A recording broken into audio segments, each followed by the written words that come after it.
jeter une maille serrée, un granit, et c'est parti. Exhibile tendrement ces petites abeilles, toujours occupées, jamais en veille. C'est pas compliqué, on va y arriver avec nos menus. Un microchip. Bonjour à tous, j'espère que vous allez bien. On se retrouve aujourd'hui pour un nouveau pas à pas de ce petit top, de ce petit haut qui, je vous promets, je pense que c'est un des plus simples que j'ai pu faire. Alors, pour faire ce petit top, j'ai choisi d'utiliser la Sophia que vous trouverez dans la boutique Laine du Monde. Je vous mets bien évidemment le lien en barre d'informations. Vous verrez, il y a plein de coloris différents. Immanquablement, vous trouverez votre propre couleur. On va partir donc pour ma part avec un crochet en 2,25 parce que je crochette lâche. Vous crochetez de façon un petit peu plus normale, n'hésitez pas à passer à du 2,5, vous crochetez serré 2,5 voire du 3. Alors, on va commencer simplement par mesurer la circonférence la plus large sur le bas de votre buste. Alors que ce soit par exemple la poitrine, le ventre ou encore les hanches. Si vous voulez faire, alors c'est vraiment du toute taille, vous allez le voir, c'est vraiment très simple. Là, ça vous paraît menu parce que je l'ai fait pour la taille d'Imogène, mais on peut faire exactement la même chose avec en plus grande taille et vous verrez que vous pouvez être très à l'aise. Donc, si vous voulez quelque chose de plus long, vous allez bien évidemment prendre en compte vos hanches et ça sera donc la partie la plus large des hanches, ventre ou poitrine qui comptera. Une fois que vous avez donc la circonférence la plus large, vous allez venir la diviser par 2. Disons que vous fassiez 116, vous divisez par 2, ça vous fait donc 58. Bien évidemment, on ne veut pas quelque chose qui colle au corps, même si vous avez envie de quelque chose un petit peu serré, on a toujours besoin d'aisance. Donc c'est à vous, après avoir avec un vêtement qui vous va bien, quelle est généralement la largeur qui vous correspond le mieux. Donc là, on va prendre l'exemple de 58 cm pour la circonférence divisée par 2. À ça, 58 cm, on est d'accord que c'est que sur une face, je vais rajouter 2 cm, ça fait que derrière, il y aura 2 cm aussi, ça fait qu'au total, j'aurai une aisance de 4 cm. Donc, une fois, alors, ça semble un petit peu compliqué comme calcul, mais vous allez voir, ça va être très très simple. Donc, vous avez votre centimétrage.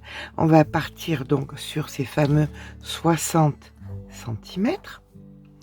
Là, on va venir, il y a une petite bande là, vous la voyez ici.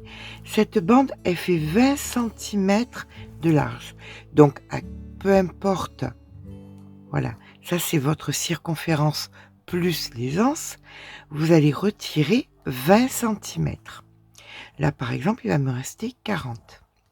Ces 40, on va les diviser par 2, puisque nous allons faire d'un côté une bande, de l'autre côté une bande.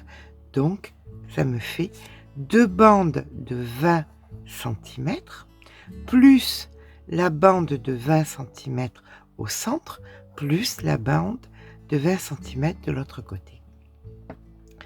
Maintenant, il va être important que vous déterminiez quelle est la hauteur que vous voulez. Par exemple, moi, je vais faire 50 cm. Donc, je vais faire une bande ici de 1 mètre, parce que ça va passer d'un côté à l'autre. Vous voulez une hauteur de 70 cm, vous faites 140. Vous voulez une hauteur de 60, vous faites 120. D'accord? Donc, à partir de là, vous allez mesurer et vous voyez la hauteur et vous la mesurez par 2. Parce que nous allons avoir donc ces 2 fameuses bandes qui feront 2 fois la hauteur choisie. Puis, comme on va commencer donc par les 2 bandes, quand vous aurez plié, vous allez vous retrouver donc avec 2 parties comme ceci. Voilà, peu importe la longueur qu'il y aura. Et à partir de là, vous allez mesurer 20 cm grossièrement comme ceci. Et là, vous allez faire une autre bande qui va partir vers le bas. Le point, c'est toujours le même. Une fois, c'est dans ce sens et une fois, c'est dans ce sens. D'accord? On va le faire et vous verrez combien c'est facile. Donc, pour commencer, je fais mon petit calcul. Combien j'ai besoin? Pour ma part, pour Imogène, j'ai besoin d'une bande de 15 cm multipliée par 1 mètre, puisque je veux que là, il y ait 15 cm et que ça va passer sur l'épaule, il va y avoir 1 mètre. Donc, je vais partir là-dessus. Bien évidemment, avant d'en faire deux, j'en ai fait une pour vous montrer l'exemple. Donc, voici ma première bande. Vous voyez, c'est crocheté dans ce sens.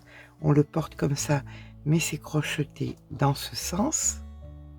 Une fois que la bande sera terminée, les deux bandes seront terminées, je viendrai les mettre et je viendrai mesurer 20 cm et je vais tout simplement me rendre compte de combien je vais devoir crocheter. Ce coup-ci, ça sera dans ce sens, 20 cm sur la hauteur nécessaire. Donc vous voyez, c'est vraiment très simple. Deux bandes dans ce sens et deux bandes dans ce sens. Ensuite, on viendra joindre ici. Voilà, les bandes, le devant et le derrière. Et si vous avez besoin d'aisance, parce que vous avez une poitrine un peu généreuse, vous pouvez même faire des petites bandes supplémentaires que vous allez continuer à crocheter sur un seul pan, voilà, sur la même hauteur que le devant, pour faire une petite patte pour mettre sous le bras, pour créer un petit peu d'aisance. Ok? Allez, c'est parti, je vous montre le point. Donc, pour faire le point, on va avoir besoin d'un nombre pair de mailles, puisque vous voyez, on va faire donc des résilles, mais on va avoir besoin de chaque côté de mailles pleines, donc un nombre pair de mailles plus 5. D'accord? Allez, c'est parti. Je vais commencer donc à faire ma seconde bande sur le côté et je fais un nombre pair de mailles plus 5. Alors ça veut dire quoi? Tout ce qui est pair, hein, 100, 200, 100, 160 et à ça je vais rajouter 5. Donc 100, 105, 160, 165, d'accord? Allez, je vous rejoins quand j'ai terminé. Donc, une fois que nous avons fait notre chaînette multiple, donc de 2, donc paire plus 5, on va venir faire une, deux mailles en l'air et dans la troisième, ici, on va commencer un rang entier de brides. Voilà, je vous montre sur ma première bande. Donc ici, nous avons un rang de brides. Donc sur la totalité, on fait des brides et on se rejoint en fin de rang avec toutes nos brides.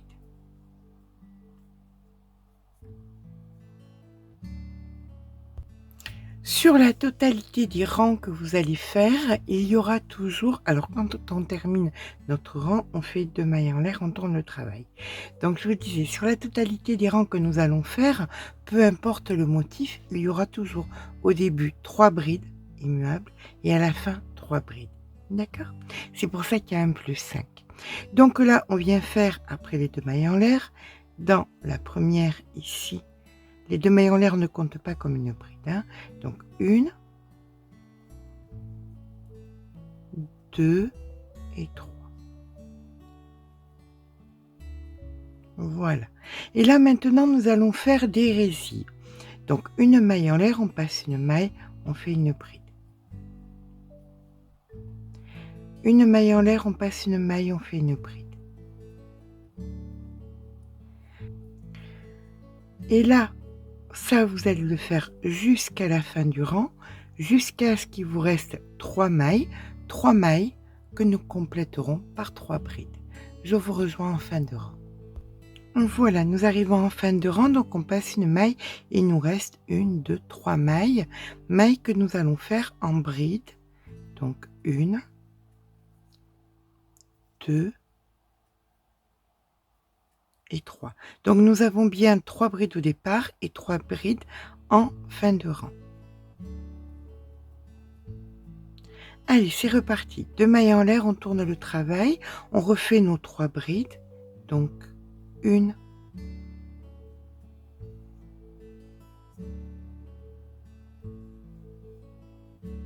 2,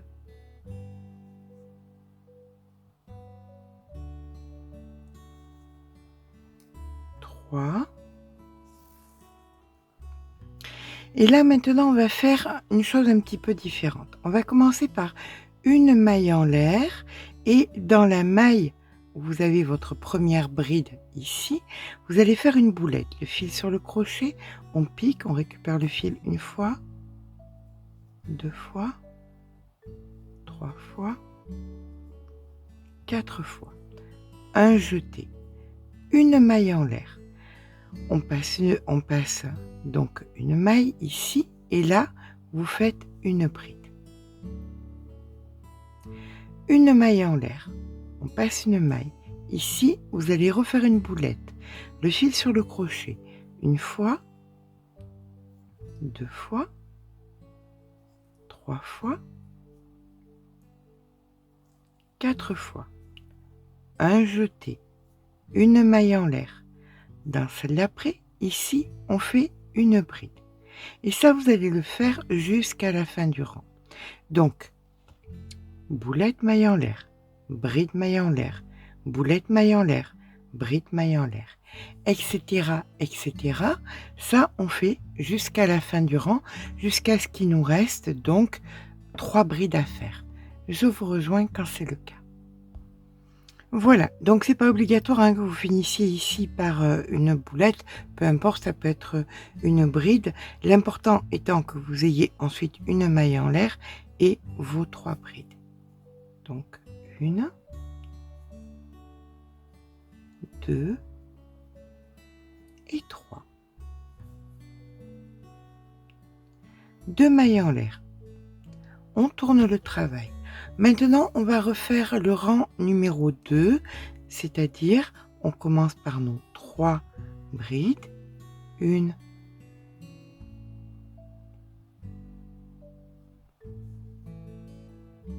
2,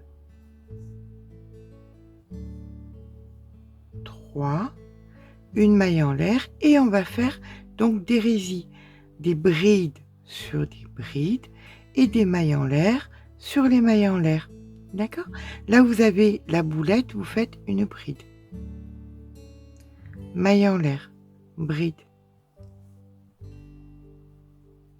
Maille en l'air, bride.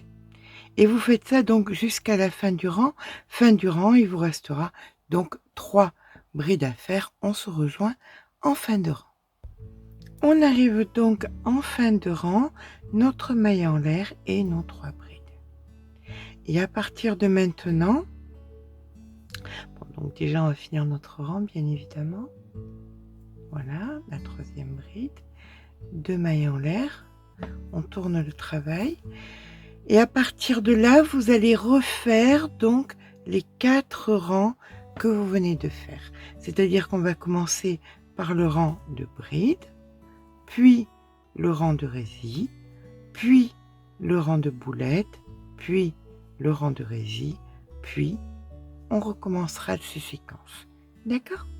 Donc vous allez faire ça sur la totalité de vos longueurs. Là nous sommes sur les bandes sur les côtés. Quand les bandes, voilà ce que ça donne. Voilà ce que ça donne. D'accord? Donc, quand vos 2 bandes sont faites, on se rejoint. Bien évidemment, fin de rang, vous rentrez votre fil et ça, on le fera ensemble. Et bien voilà, une fois que vos 2 bandes sont faites, vous avez donc les 2 côtés sur les épaules de votre ouvrage. Maintenant, comme je vous disais, si vous avez une poitrine un petit peu généreuse, vous pouvez venir sur les côtés. Alors, que d'un côté, hein, pas des deux côtés, mais sur un côté. Alors d'abord, vous allez faire votre bande centrale. Bien évidemment, comme c'est le même point, je les ai fait pour que ce soit beaucoup plus simple à vous expliquer. Donc là, j'ai crocheté les bandes centrales puisque c'était exactement les mêmes points et que j'avais rien de plus à vous montrer. Donc une fois, vous voyez, c'est dans ce sens. Donc 2 fois la longueur que vous avez besoin. Voilà. Puis ensuite, de là à là, une vingtaine de centimètres. Et tout le reste, eh bien, écoutez, jusqu'en bas de votre bande.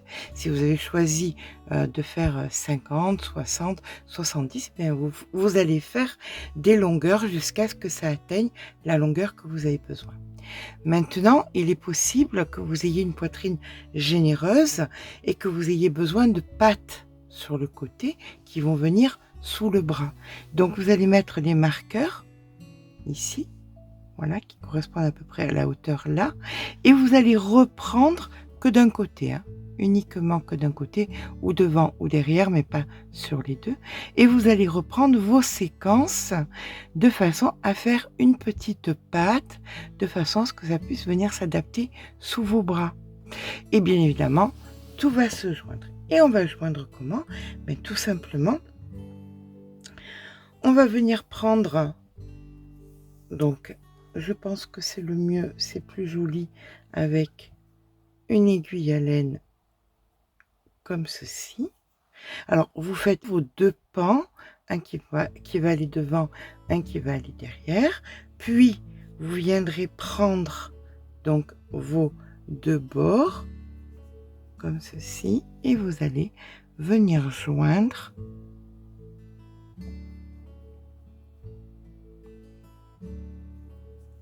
On fait un nœud pour commencer.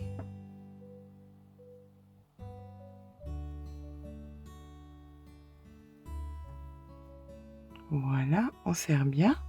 Et puis là maintenant, vous allez monter tout simplement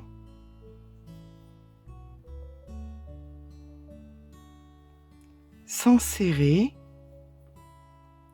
mais néanmoins il faut que ça tienne aussi. Donc voilà.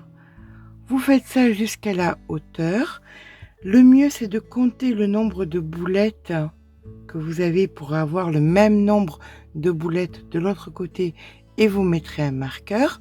Vous ferez exactement pareil donc pour le dos et vous ferez exactement pareil sur les côtés.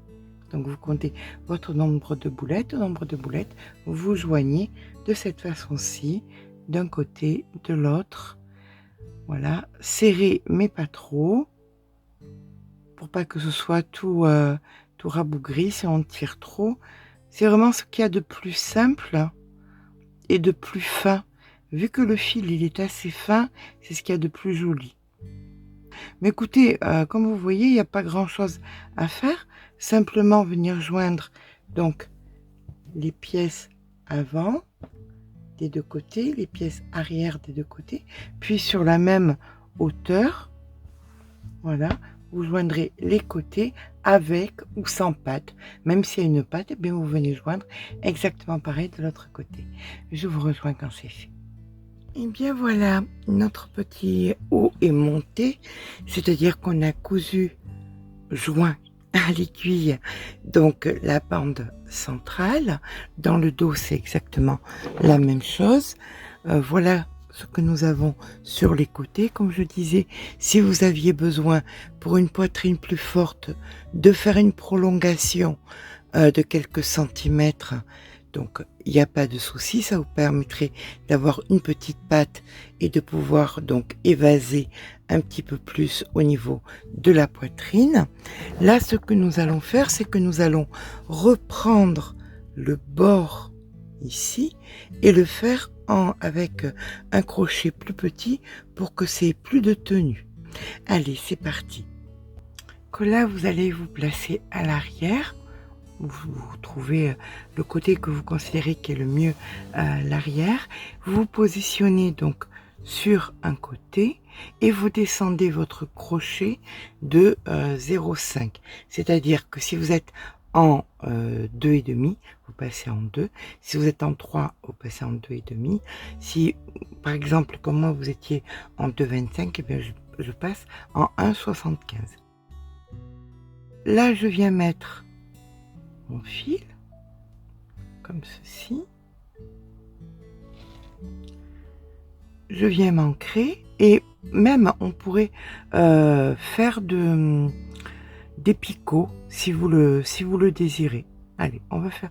Alors, vous n'êtes pas obligé. Vous pouvez faire tout simplement le contour tout simple de la maille serrée dans de la maille serrée. Vous voyez? Là, vous avez toutes les mailles hein, de partout. Donc, vous pouvez faire des mailles serrées. Et comme vous avez des mailles vraiment de partout, vous revenez jusqu'ici en mailles serrées si vous le voulez. Mais on peut aussi faire des petits picots en haut et en bas et sur les manches. Et c'est ce que je vais faire parce que je trouve que c'est vraiment plus joli. Donc je fais 1, 2, 3. Dans la quatrième ici, je fais 1, 2, 3 mailles en l'air et je fais donc un picot. Alors voilà, hein, comme je vous ai dit, je vais le faire, je vous laisserai faire, mais je vais faire exactement la même chose. Donc là, je le fais autour du col.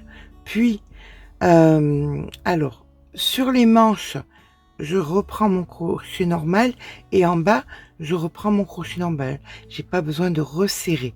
Il n'y a que autour du cou que j'ai besoin d'un peu plus de tenue. Donc là, c'est reparti. 1, 2, 3.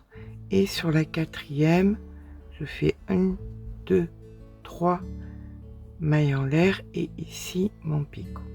Voilà. Mais écoutez, je vous rejoins quand j'ai fait tous les picots au niveau du col, quand j'ai fait tous les picots en crochet normal au niveau des manches et du bas du corps, puisque ça sera exactement les mêmes picots qu'ici. Bien écoutez, à tout à l'heure. Et bien voilà, notre petit top est à présent terminé. Comme vous pouvez le voir, pas si petit que ça dépendra de la largeur, de la longueur, de beaucoup de choses. En plus, comme je vous dis, si vous faites une patte, ça permettra que vous soyez plus à l'aise au niveau de votre poitrine. Alors, que vous dire? Quelles petites astuces vous donner? Au niveau du col, il se peut que vous... Alors, comme les gens ne sont pas faits pareil, n'ont pas les mêmes poitrines, n'ont pas les mêmes coups, n'ont pas les mêmes tout ça, il se peut que vous pensiez que ça peut être un peu large. Par exemple, pour Imogen, c'était un petit peu large. Donc, ce que vous pouvez faire, c'est vous faites votre picot, une maille serrée, une diminution. Picot, maille serrée, diminution. Picot, maille serrée, diminution.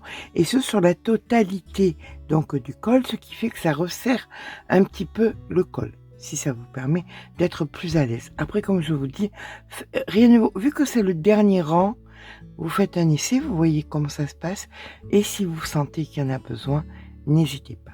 Voilà. Après, bon, au niveau des bras, ce sont des picots tout simples. Au niveau du bas, ce sont des picots tout simples. Il n'y a pas beaucoup de choses à faire. J'espère que ce petit pas à pas vous aura plu. C'est vrai que blanc sur blanc, c'était pas très judicieux, mais bon. J'espère qu'il vous a plu. Si c'est le cas, n'hésitez pas à mettre un petit pouce en l'air. Ça fait toujours plaisir. N'hésitez pas à vous abonner. Sur ce, je vous fais de gros bisous et je vous dis à très vite pour un nouveau tuto.